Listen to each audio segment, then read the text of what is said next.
السلام علیکم ورحمۃ اللہ وبرکاتہ، اعوذ باللہ من الشیطان الرجیم، بسم اللہ الرحمن الرحیم۔ آج میں آپ کو بتاؤں گا کہ بواسیر کا علاج جو ہے وہ کمپلیٹلی کیسے ہو سکتا ہے، اس سے کیسے جان چھڑائی جا سکتی ہے، آیا کہ آپ کو بواسیر بھی ہے یا کوئی اور بیماری ہے۔ چونکہ جو لوگ بھی مقد کے اندر یعنی ہماری پخانے والی جگہ جو ہوتی ہے، اس جگہ پر جو بھی کوئی مسئلہ ہو، اکثر لوگ یہی سمجھتے ہیں کہ ہمیں یہ بواسیر ہو گئی ہے، حالانکہ اس جگہ پر 14-15 بیماریاں ہوتی ہیں۔ 3-4 بیماریوں کو آج میں ذکر کروں گا، جن میں سے ایک تو بواسیر ہے، جس کو پائلز بھی کہتے ہیں، ہیمورائڈ بھی کہتے ہیں، ہیمورائڈ ہماری ناٹی زبان میں، اور اس کے ساتھ اینل فشر ہوتا ہے، فیسچولا ہوتا ہے۔ یہ چیزیں جو ہیں یہ ملتی جلتی ہوتی ہیں ایک دوسرے سے، لیکن اکثر مریض جو ہوتے ہیں ان کو اینل فشر ہوتا ہے، وہ بواسیر سمجھتے رہتے ہیں، بعض کو بواسیر ہوتی ہے وہ اینل فشر، بلکہ اینل فشر یا فسچولا کے بارے میں لوگوں کو زیادہ پتہ ہی نہیں ہوتا۔ فیسچولا اس کو کہتے ہیں جو بغندر پھوڑا ناسور ہوتا ہے مقد کا، یعنی مقد کے اندر جو پھوڑا ہوتا ہے اس کو کہتے ہیں۔ آج میں بتاؤں گا کہ بواسیر کا علاج کیسے کیا جا سکتا ہے اور یہ کیسے ممکن ہے، یہ کیوں ہوتا ہے، اس کا فنکشن کیا ہے، یہ بواسیر کیسے بنتی ہے، کیوں بنتی ہے، اور اس کا علاج کیسے کیا جا سکتا ہے، یہ ساری ڈیٹیل بتاؤں گا۔ پوری ویڈیو دیکھیں، آپ کو بہت زیادہ فائدہ ہوگا۔ میں ہوں ڈاکٹر حفص عبدالستار انجم، آپ دیکھ رہے ہیں یوٹیوب چینل۔ دوستو، بواسیر جو ہے یہ اللہ تعالیٰ کی ذات نے ایک ایسا نظام بنایا ہوا ہے کہ یعنی ہمارا جو مقد ہوتا ہے یعنی اینس، پخانے والی جگہ جس کو کہتے ہیں، وہ اگر یہ آگے ہیمورائڈل گچھے نہ ہوں، کلسٹر نہ ہوں، تو وہ جگہ کھلی رہتی ہے، یعنی اس کے اندر سے درز رہتی ہے۔ وہ درز رہنے سے یہ نقصان ہوتا کہ اگر ہمیں ہوا کا اخراج جو ہے وہ بغیر ہمیں پتہ چلے نکل جاتا، ہم کہیں بیٹھے ہیں تو وہ ہم پر شرمساری ہوتی، کوئی کام کر رہے ہیں تو پھر وہ کنٹرول نہ رہتا، یا پخانہ بھی بعض دفعہ سٹول وغیرہ بھی وہاں سے پاس ہو سکتا تھا۔ وہ اللہ کی ذات نے کیا کیا کہ جو اینس ہے یعنی مقد کا جو رنگ ہے، اس کے اندر وہ 3 گچھے جو ہیں وہ نالیوں کے، خون کی نالیوں کے وہ بنا کر رکھ دیے، ان کو ہیمورائڈل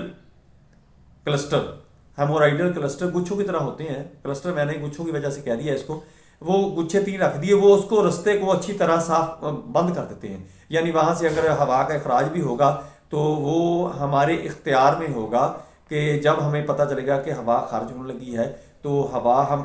اخراج کریں گے تو وہاں سے خارج ہوگی۔ پخانہ جب ہم نے سٹول پاس کرنا ہے تو ہم یہ نیت کریں گے ٹوائلٹ میں جائیں گے تو وہاں سے وہ سٹول پاس ہوگا۔ ایسے ہی اگر یہ نہ ہوتا تو وہاں پر وہ درز کھلی رہتی، وہاں اندر کوئی وائرس بیکٹیریا بھی جا سکتا تھا جو نقصان پہنچا سکتا تھا۔ اب ہم آگے آتے ہیں کہ یہ ہیمورائڈ جو ہے، ہیمورائڈل گچھے ہوتے ہیں، ان کے اندر قبض رہنے کی وجہ سے وہاں پر کوئی خراش وغیرہ پیدا ہو گئی، کوئی سوزش ہو گئی، جس کی وجہ سے اس کے اندر سویلنگ ہونا شروع ہو جاتی ہے، یہ پھول جاتے ہیں۔ پھر کیا ہوتا ہے کہ جب مریض پخانہ کرتا ہے تو اس وقت یہ قبض کی وجہ سے، سختی کی وجہ سے جو سدے وغیرہ بن جاتے ہیں، پخانہ سخت ہوتا ہے، جب اس کے ساتھ خراش کھاتا ہے، رگڑ کھاتا ہے تو ان کے اندر سوزش بڑھتی رہتی ہے۔ جب وہ زور لگاتا ہے تو بعض دفعہ اس میں سے ایسے ہوتا ہے کہ خون جو ہوتا ہے وہ کافی مقدار میں خارج ہوتا ہے، جیسے وہ دھار سی پڑتی ہے نا، ایسے پڑتی ہے، بعض دفعہ ویسے خارج ہونا شروع ہو جاتا ہے، اور بعض دفعہ ویسے میوکس ہی خارج ہوتی ہے جس کو ہم مباحثہ کہتے ہیں، اور اکثر حکمہ حضرات جو اس کو خونی اور بادی بواسیر کہتے ہیں۔ یہ بواسیر ایک ہی ہوتی ہے۔ اس کو پہچاننے میں ہم غلطی کرتے ہیں یا شرم کرتے رہتے ہیں، عورت ہو یا مرد ہو۔ جب ڈاکٹر کے پاس جائے تو ڈاکٹر کا یہ حق بنتا ہے کہ جب وہ بتائے کہ مجھے بواسیر ہے کہ اس کو وہ لٹا کر اندر سے چیک کرے، اندر سے انگلی ڈال کر چیک کیا جا سکتا ہے، اور پریکٹوسکوپ ایک آلہ ہوتا ہے، اس کو وہاں پر لگا کر اندر دیکھا جاتا ہے۔ وہ جو مسے سے بن جاتے ہیں، جو گچھے ہوتے ہیں ہیمورائڈل، وہ مسوں کی شکل اختیار کر لیتے ہیں، وہ نرم بھی ہوتے ہیں، بعض دفعہ پھول جاتے ہیں بہت زیادہ، ان کے اندر درد ہوتی ہے، جلن ہوتی ہے، تکلیف ہوتی ہے، یہ اس کی سمٹمز ہوتی ہیں۔ اور جب ان کو چیک کیا جاتا ہے تو پتہ چل جاتا ہے کہ ان کے اندر سویلنگ آ گئی ہے۔ تو اس کا پھر ہوتا ہے کہ اگر سٹارٹنگ ہو تو میڈیسن سے یہ کلیئر ہو سکتا ہے، بلکہ میں تو کہوں گا کہ کمپلیٹلی میڈیسن سے یہ کلیئر ہو جاتا ہے، چونکہ میں تو اس کا علاج میڈیسن سے ہی کرتا ہوں، وہ مسئلے بھی ختم ہو جاتے ہیں، اور بواسیر جو ہے بالکل ہی جڑ سے ختم ہو جاتی ہے۔ آپ کا جو یہ عذاب بنا ہوا ہے کہ آپ کے کپڑے خراب ہوتے رہتے ہیں، نماز پڑھنی ہے، قرآن پاک پڑھنا ہے، کہیں کسی محفل میں بیٹھنا ہے، تو بہت ہی زیادہ دقت رہتی ہے کہ کہیں کپڑے خراب نہ ہو جائیں، کیونکہ کسی وقت بھی بلیڈنگ ہو سکتی ہے، مواد آ سکتا ہے، یہ ہوتا ہے۔ اس کا مکمل علاج ہے، لیکن اکثر اس کا علاج کیسے کیا جاتا ہے کہ وہی پریکٹوسکوپ جو ہوتا ہے وہ اللہ وہاں پر رکھ کر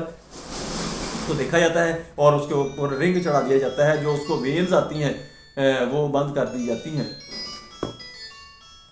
وہ وینز جو ہوتی ہیں وہ بند کر دی جاتی ہیں، ان کی سپلائی جو بند ہوتی ہے تو وہ وہاں سے ڈیڈ ہونا شروع ہو جاتا ہے، اور بعض دفعہ اس کی سرجری بھی کی جاتی ہے۔ سرجری بھی اتنی مشکل نہیں ہوتی، آپریشن تھیٹر میں جانا نہیں پڑتا، کلینک کے اوپر یہ چھوٹا لوکل سا ہوتا ہے، اس کی جان چھڑائی جا سکتی ہے۔ لیکن میں آپ کو ریکمینڈ یہی کروں گا کہ سرجری سے بہتر ہے کہ آپ میڈیسن استعمال کر لیں، آپ کو میڈیسن سے آرام آ سکتا ہے، میڈیسن درد بھی کور کر لے گی، اور آپ نے پرہیز یہ کرنا ہے کہ خوراک جو اپنی ہے جو کانسٹیپیشن کرتی ہے یعنی قبض کرتی ہے اس سے پرہیز کریں، اس کا جو معاملہ ہے اس کو نہ ہونے دیں۔ آپ کو یہ بیماری جو ہوگی اسٹارٹنگ میں تو ویسے بھی کور ہو سکتی بغیر میڈیسن، وداؤٹ میڈیسن۔ اگر زیادہ پرابلم آ گئی ہے تو پھر اس کا مسئلہ زیادہ ہے، پھر آپ کو میڈیسن کھانی پڑے گی، یا آپریشن کروا لیں، سرجری کروا لیں، کچھ بھی کروا لیں، اس کا حل ہے، یہ لا علاج مرض نہیں ہے۔ دوسرا، اب ہم کو پتہ چل گیا کہ پائلز کیا ہے، انگریزی میں اس کو ڈاکٹری میں پائلز